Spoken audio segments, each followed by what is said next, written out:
Steve Robbins here. Welcome to the Get It Done Guys, quick and dirty tips to work less and do more. Today's topic is how to schedule meetings with many people quickly. You'll find out how even an introvert can travel to another city and reconnect with everyone they know without feeling rushed or pressured. Relationships make the world go round. Now, it's true if we all turned backwards and ran in the opposite direction at the same time, we might be able to make the world slow down and stop. But if we don't do that, relationships will keep making the world go round. Whenever I travel to another city, I deepen my relationships with the people who live there.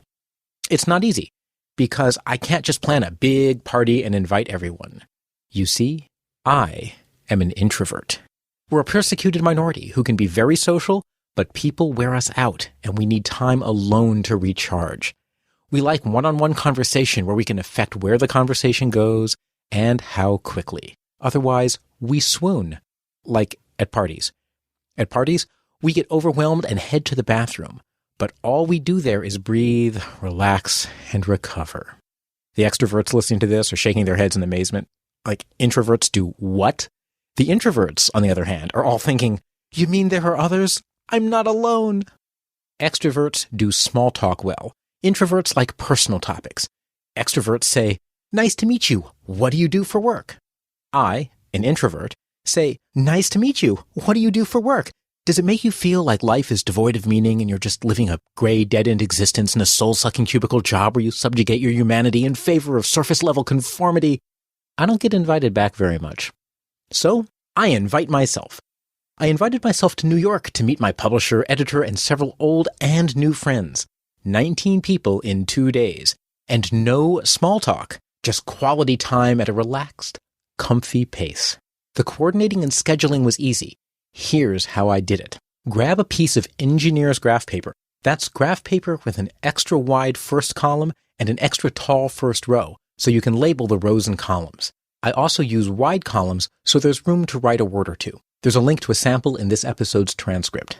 I know a gazillion New Yorkers, so I label the rows of my graph paper with their names. The paper has just over a gazillion rows, so it all fits on one sheet. I label the first column, waiting to hear back, and I label the rest of the columns with the dates that I'm in town.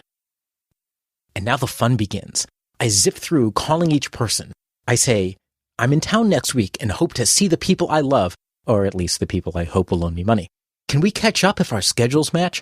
What times work for you? Saying if our schedules match is critical. I'm juggling a gazillion people and I can't guarantee time for everyone. I put a slash in the waiting to hear back column if I haven't yet scheduled anything concrete with someone I've called, and I keep going down the list. Some people don't call back. They hate me. I blot them from my memory, burn pictures within a minute, and erase them from my diary. Some call back, but can't free themselves up when I'm free. I'm sad. I let them know I love them and want to see them when they're in my city. Then I move on to someone who really loves me. People who call back really love me. We set a time and write it in the column of the day we'll get together.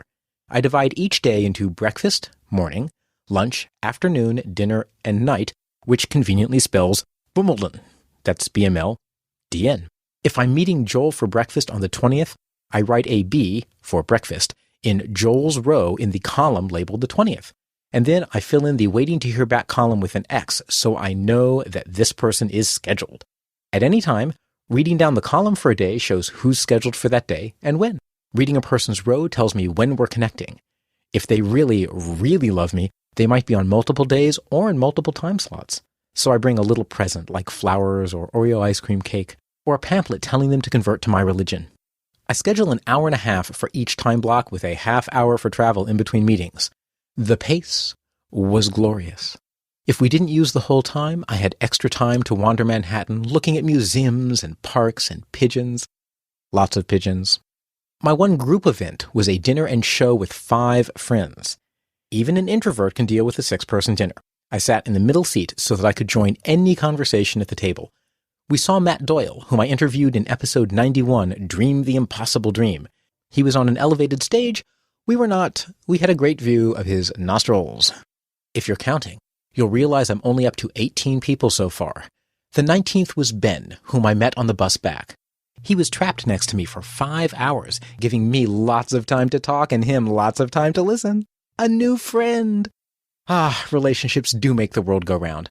And with a simple piece of engineering graph paper, even an introvert can have quality time with 19 people in 2 days. Life is good. This is Steve Robbins.